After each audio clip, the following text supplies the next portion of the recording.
So with respect to the time, if we could just close with just a couple thoughts on what do you see some of the challenges to New York City's ecosystem going forward? And if you want to share any thoughts with the, we have a new mayor coming in, any impact that may have, but just any thoughts in general going forward, just to close with.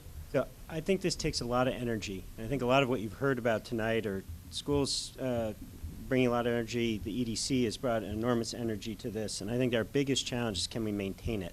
Because I think we've made a lot of progress, but I don't know that we've tipped over to the point where it's self-sustaining yet. And so I think my challenge to the incoming administration would be to maintain the great work that's been done and continue to build on it.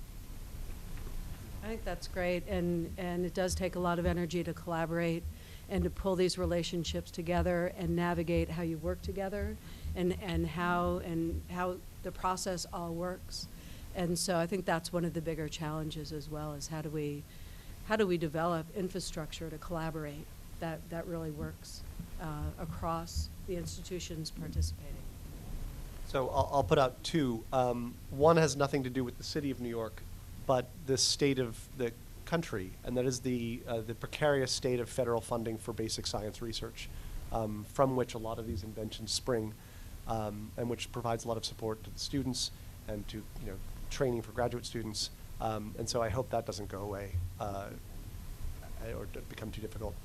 And secondly, it's an opportunity and a challenge. It's great that there's startups springing from everywhere.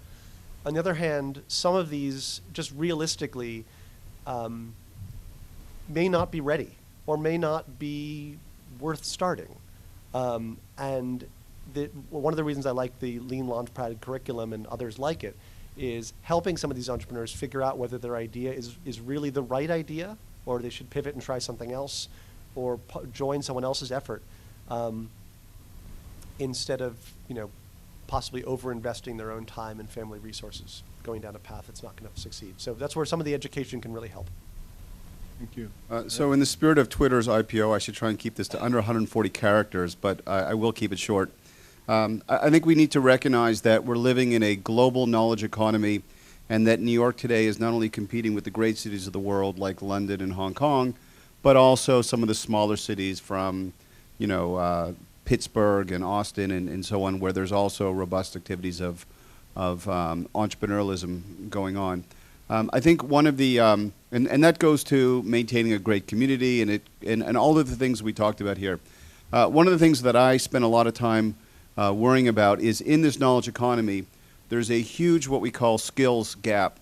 And that gap between the jobs that require skills and large segments of the population that don't have those skills yet, and that is a very, very large problem that will only be solved with the universities playing a role, government and private sector.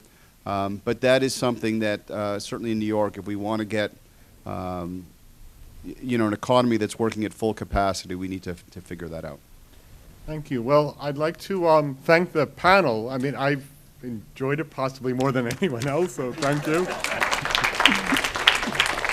And I'd invite you to come exchange cards. On the back we have some, the URL for both PACE's eLab and the MIT Enterprise Forum of New York City.